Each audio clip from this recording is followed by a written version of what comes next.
Pernahkah Anda membayangkan, di saat Anda sedang bersujud dengan lapar yang melilit perut, dengan bibir yang pecah-pecah menahan haus, dan tubuh yang gemetar karena lemas, demi mengharap cinta Allah di bulan Sya'ban? Ternyata, di saat yang bersamaan, langit justru mencatat amal Anda bukan sebagai pahala, melainkan sebagai sebuah dosa besar.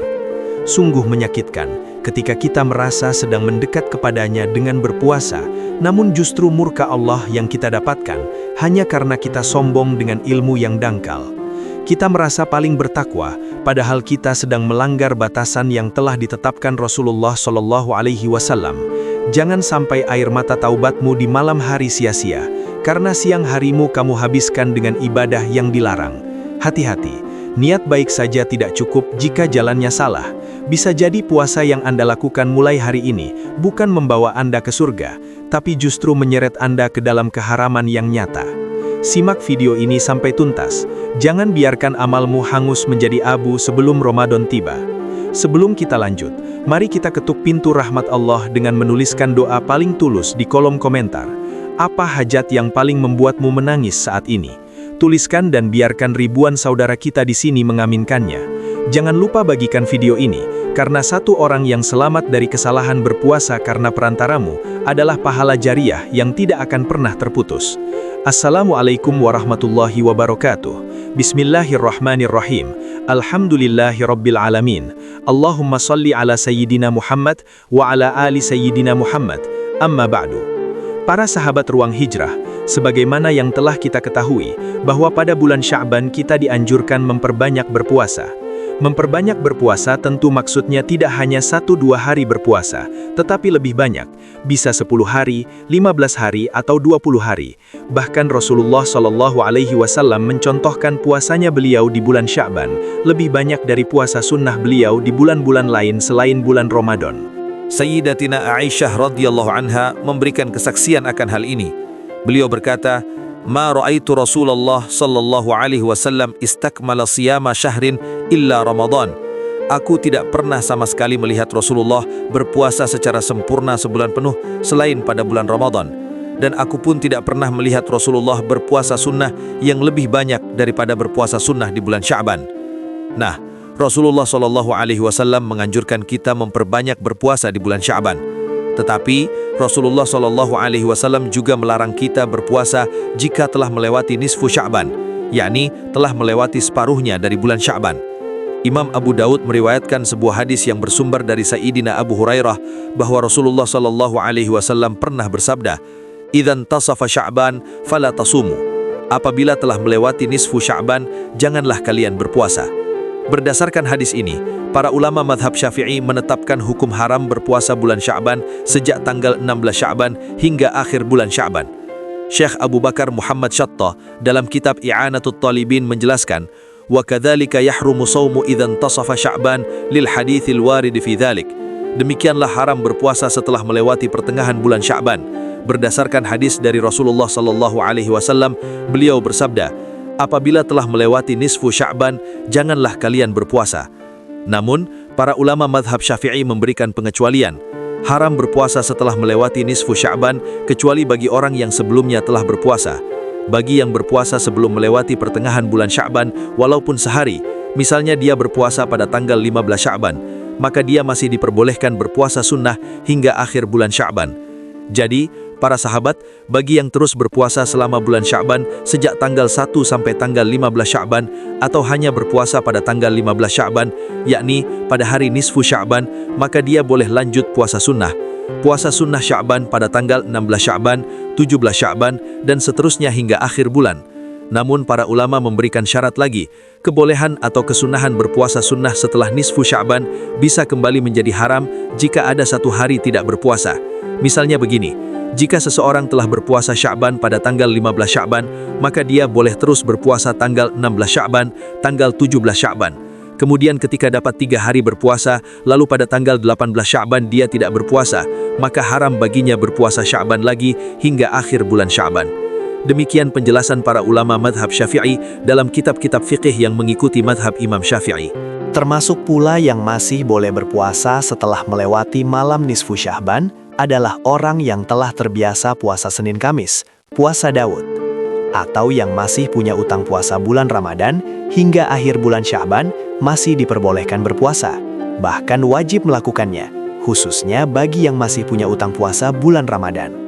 Adapun menurut para ulama selain mazhab Syafi'i, tidak ada larangan berpuasa Sya'ban setelah nisfu Sya'ban. Alasannya, hadis yang menjelaskan larangan berpuasa sunnah setelah nisfu Sya'ban, statusnya atau derajatnya adalah hadis dhaif yang lemah, sehingga tidak bisa dijadikan landasan hukum berpuasa setelah nisfu Sya'ban. Imam Ibnu Hajar al-Asqalani dalam kitab Fathul Bari mengatakan, wa ajma'a jumhurul ulama'a ala jawazis siyami ba'da nisfi min Sya'bana bi khilafi hadal hadithi faqawwa'uhu wa dha'afuh wa qala Ahmadu wa Ibnu Ma'in innahu munkarun. Mayoritas ulama membolehkan puasa sunnah setelah nisfu Sya'ban, dan mereka melemahkan hadis larangan puasa setelah nisfu Sya'ban. Imam Ahmad dan Imam Ibnu Ma'in mengatakan hadis tersebut adalah hadis munkar. Hadis munkar adalah salah satu bagian dari hadis dhaif yang derajat kesahihannya lemah. Nah, para sahabat cahaya ilahi, kemudian untuk tambahan ilmu bagi kita semua di video kali ini, mari kita usahakan mengamalkan surah Al-Ikhlas setiap hari, walaupun hanya 1 kali. Salah seorang ulama besar yang membahas keutamaan surah Al-Ikhlas adalah Sayyid Muhammad bin Alawi Al-Maliki. Di dalam kitabnya, Kitab Abwabul Faraj, beliau menyebutkan beberapa keutamaan membaca surah Al-Ikhlas. Yang pertama, surah Al-Ikhlas setara dengan sepertiga Al-Quran. Rasulullah SAW pernah bersabda, "Walladzi nafsi biyadihi, inna hadhil Qur'ana thulutsal Qur'an." Demi zat yang diriku dalam genggamannya, sungguh surah Al-Ikhlas setara sepertiga Al-Quran.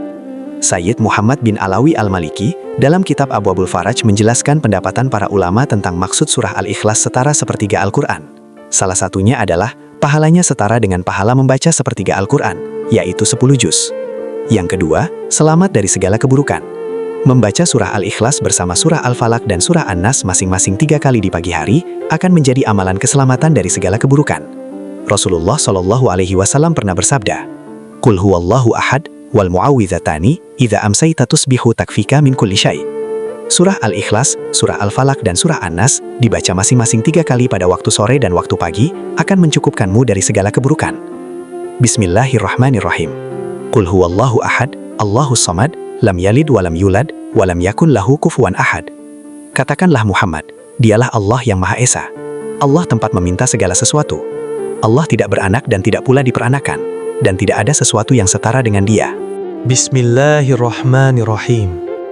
Qul a'udzu birabbil falaq min syarri ma khalaq wa min syarri ghasiqin idza waqab wa min syarrin naffatsati fil 'uqad wa min syarri hasidin idza hasad. Katakanlah, aku berlindung kepada Tuhan yang menguasai subuh, fajar, dari kejahatan makhluk yang Dia ciptakan, dan dari kejahatan malam apabila telah gelap gulita, dan dari kejahatan perempuan-perempuan penyihir yang meniup pada buhul-buhul talinya, dan dari kejahatan orang yang dengki apabila dia dengki. Bismillahirrahmanirrahim. Qul a'udzu birabbin nas, malikin nas, ilahin nas, min syarril waswasil khannas, alladzi yuwaswisu fi sudurin nas, minal jinnati wan nas. Katakanlah, aku berlindung kepada Tuhannya manusia, Raja manusia, sembahan manusia, dari kejahatan bisikan setan yang bersembunyi, yang membisikkan kejahatan ke dalam dada manusia, dari golongan jin dan manusia. Semoga juga Allah Subhanahu wa Ta'ala senantiasa memberikan kekuatan kepada kita untuk mengamalkannya. Amin Allahumma amin. Demikian para sahabat, semoga dapat dipahami dan dapat diamalkan. Saudaraku yang dicintai Allah Subhanahu wa Ta'ala, waktu terus bergulir dan Ramadan sudah melambaikan tangannya di depan mata. Jangan biarkan sisa hari di bulan Sya'ban ini kita nodai dengan kejahilan atau rasa paling tahu. Jika engkau belum memulai puasa sebelum nisfu Sya'ban, maka tundukkanlah egomu.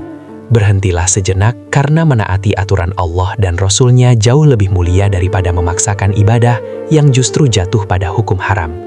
Ingatlah, Allah tidak melihat seberapa banyak puasamu jika di dalamnya terdapat pembangkangan terhadap syariat. Mari kita persiapkan hati yang bersih, fisik yang sehat, dan ilmu yang benar untuk menyambut bulan suci. Semoga kita semua termasuk golongan orang-orang yang mendengarkan perkataan lalu mengikuti yang terbaik di antaranya. Sebelum saya tutup, saya ingin mengajak Anda untuk menjadi bagian dari keluarga besar Ruang Hijrah. Klik tombol subscribe dan nyalakan lonceng notifikasinya, agar Anda tidak tertinggal ilmu-ilmu yang menyejukkan jiwa lainnya. Jika video ini menyentuh hatimu atau memberikan pencerahan baru, berikan jempol terbaikmu dan bagikan kepada orang-orang tersayang, istri, suami, anak, atau orang tua, agar kita semua bisa melangkah menuju Ramadan dengan ilmu yang lurus. Akhirul kalam, semoga Allah Subhanahu wa Ta'ala memberkahi sisa usia kita. Wassalamualaikum warahmatullahi wabarakatuh.